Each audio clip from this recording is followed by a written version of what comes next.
Academy, where brains go to broadcast. Welcome, curious minds. If you're here with us today, you're probably already a pretty good communicator. But we're talking about going from good to, well, masterful. You know that truly effective communication, whether you're writing a report or giving a presentation, it isn't just about the claims you make. No, it's about the foundation underneath them. It's about credibility. The real difference between an argument that people trust instantly and one that, gets an immediate pushback. Yeah. It often just comes down to logical integrity. Is it structurally sound? Or is it going to collapse the second someone pokes at a weak assumption? Exactly. So that's our mission today. We want to give you a roadmap to sharpen those critical thinking and writing skills. We're going to focus on two major areas. First, eliminating those logical pitfalls that can undermine your work before you even get started. And second, mastering the technical side of things, how to weave in your evidence. How to make your support structure ironclad. We should probably start by looking inward at the arguments you build yourself. Let's unpack the weakest points, the assumptions and generalizations. The logical fallacies. That term always sounds so academic, you know? It does, but they're really just mental shortcuts. Shortcuts that end up hurting us when we're trying to be persuasive. Right. And we see two of these traps all the time.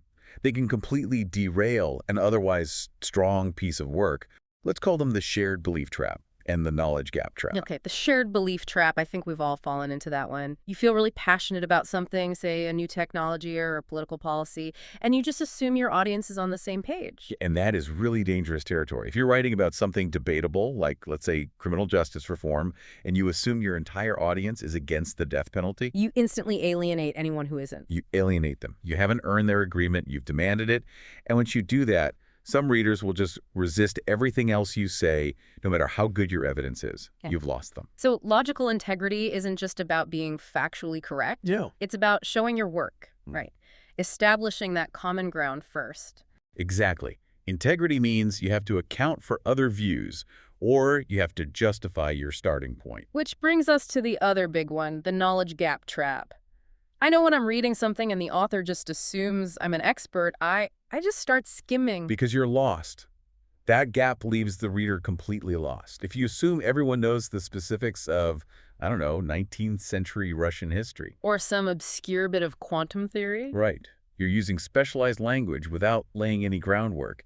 The reader might completely misunderstand your whole point because they miss the context for one key term you never defined. But you can't write a whole textbook in every single paper, can you? Yeah. So how do you fix that? It's about being strategic. If you're bringing up an unfamiliar concept, you give a brief explanation, but then you immediately pivot to explaining its significance. Why it matters to your argument. You connect the dots. Don't linger on the background. Just give enough runway for your main point to take off. And what if your core assumption is controversial? Say, your whole argument depends on the reader agreeing that a certain policy is just fundamentally flawed. Then you have to dedicate a little time to explaining why they should agree with you. You back it up with evidence before you build on top of it. You have to earn that assumption. And if you can't earn it... Then you have to restructure the whole argument so it doesn't rely on that one shaky piece of ground. Okay, so let's shift to generalizations. This is another really common one, like those big sweeping statements. All politicians are untrustworthy. Or every tech executive only cares about profit. They're incredibly common in conversation, but in formal writing, they just destroy your credibility. Because they're almost never true. They're rarely, if ever, true. I do worry about the fix, though. Doesn't saying many college students hate general ed requirements just sound weaker than saying college students hate them? Don't people want certainty? That's a great question, but you're confusing certainty with credibility. A flexible statement that you can actually prove is so much stronger than a rigid one that's easy to disprove. So flexibility over this kind of forced certainty. Precisely. The first fix is easy. Instead of all, be flexible with your numbers.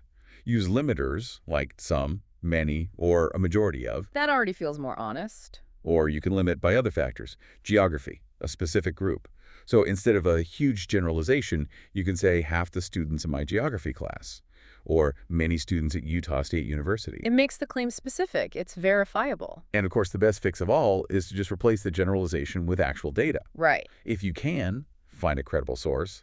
Instead of guessing, You can cite a survey that found, 43% of college students felt that general education requirements were a waste of time. That's specific, it's measurable, and it's way more powerful. So we've spent some time shoring up your own logic. Now let's move to the next phase. Bringing in outside voices to support your claims. The technical craft of source integration. And the core need here, it always comes back to the same thing. Differentiating your ideas from someone else's. Exactly. Giving credit. And, at the end of the day, just not plagiarizing. Right. No matter what style guide you're supposed to be using, there are basically 3 ways to do it: quoting, summarizing, and paraphrasing. Let's start with the most direct one, direct quotations. Using the exact words, word for word, from the source and putting them in quotation marks. Seems simple enough. It is, but the work doesn't stop there. This is where a lot of people slip up. You should always follow up a quote with your own description of what it means, and more importantly, Why it's relevant. why it matters to your argument. If you just drop a quote and run, it's not doing any work for you. It's just taking up space. Okay, method 2, summarizing. I like this for when I need to get the main idea of a big article or a book without getting lost in the weeds. A summary is perfect for that. It's a short overview of a source's most important points. And of course, even though it's in your own language, you still have to cite the original author. Which brings us to method 3, paraphrasing. And I'll confess, this is where I used to get into trouble. I thought paraphrasing was just like replacing every 5th word with a synonym. That's a super common mistake, and it's the fastest route to accidental plagiarism. True paraphrasing means putting the source's idea completely into your own words and your own sentence structure. You're capturing the idea, not the author's specific style. Exactly. So what happens if I do that? I use my own words, my own structure, but the original author had this perfect little phrase that's just too good to change. No, you can't just take it. And that leads to what we call the hybrid rule. It's key if you're paraphrasing, but you keep a unique, memorable phrase from the original. You still have to put quotation marks around just that phrase. You have to. Yeah. Even if it's just a few words inside your own sentence, it shows respect for the author's voice. So now that we know how to use these methods, let's talk about the strategy. Deciding when to use a direct quote, because most of the paper should be our own thinking, right? It should. You should think of a direct quote as a powerful, specialized tool. You only pull it out at specific moments. Like when? Well, one key moment is to challenge a claim directly. You quote someone's exact words so you can set up a direct dialogue and then immediately counter their point. So you could quote a historian who said almost all Americans assumed the war would end quickly, and then you hit back with evidence showing that wasn't true. You're setting a precise target. Exactly. Another time is to emphasize a really authoritative source, especially a first-hand perspective. Oh, like a primary source. Yes.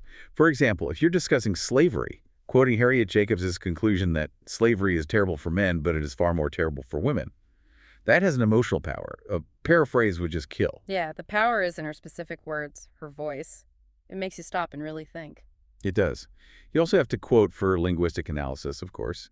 And, sometimes just for flair, if a source has a particularly vivid turn of phrase. Like that H.L. Mencken line about President Coolidge. The one that says, Nero fiddled, but Coolidge only snored. You use it, but only if it's directly related to the point you're making. Okay, so let's talk about integrating them. I used to just drop quotes in and hope they made sense. What's the secret to making them flow? The secret is the, quote, sandwich.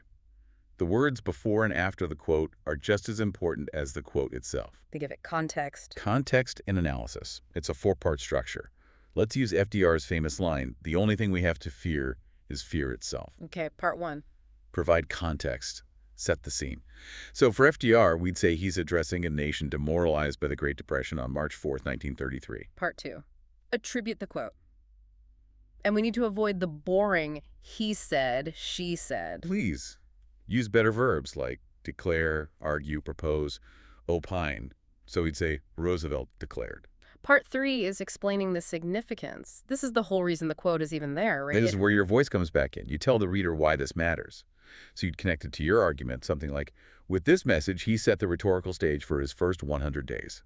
And part 4 is just the citation placed correctly. Which is usually after the closed quotation mark, not inside it. And to make it all flow, we should never let a quote stand alone as its own sentence. Right. You could use a colon to introduce it, but an even smoother way is to weave it grammatically into your sentence, often using the word that. Can you give an example? Sure, like the Pirate King argues that it is a glorious thing to be a Pirate King.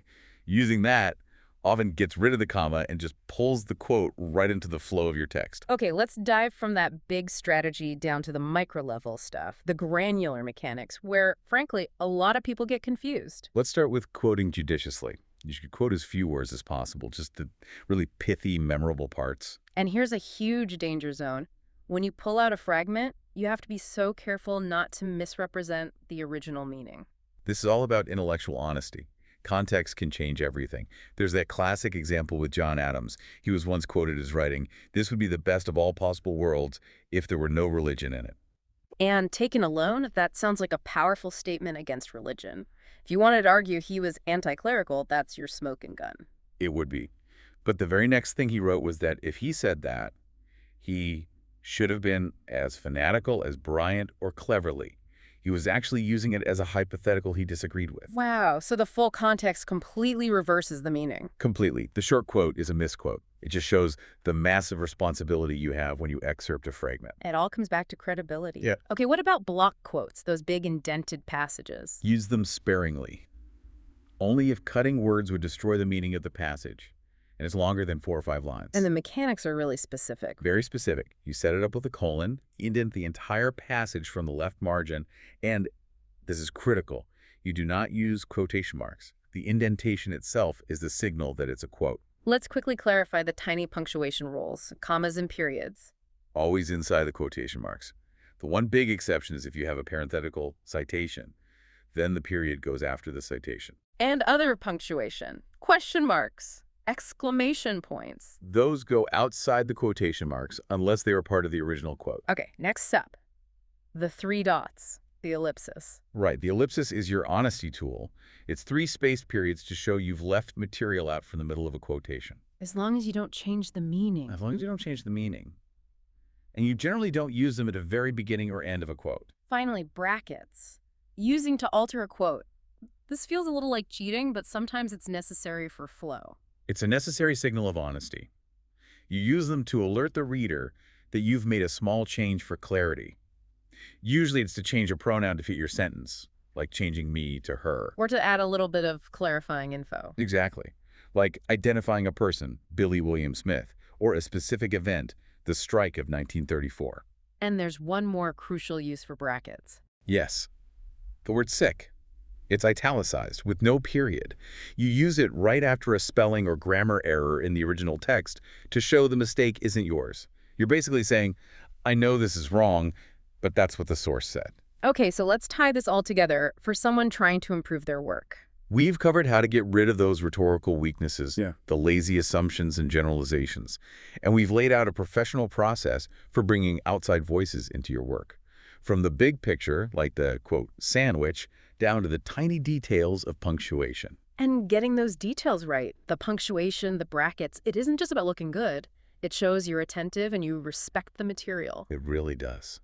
The integrity with which you handle your evidence is, at the end of the day, the ultimate measure of a strong argument. Being able to do this well is a sign of respect for your sources and for your reader. So here's a final thought for you to take away. As you go through your week, just listen to how you and others communicate. What are 3 generalizations you use in your daily life that could be instantly stronger with a statistic, or even just a simple limiting word like many or some? Stop demanding agreement. Start earning credibility. Being more rigorous in your own claims makes everything you say more authoritative. Think about that. Until next time, keep exploring the layers of knowledge. Cascade me where brains go to broadcast. Cascade me, knowledge speaks, tuition sleeps.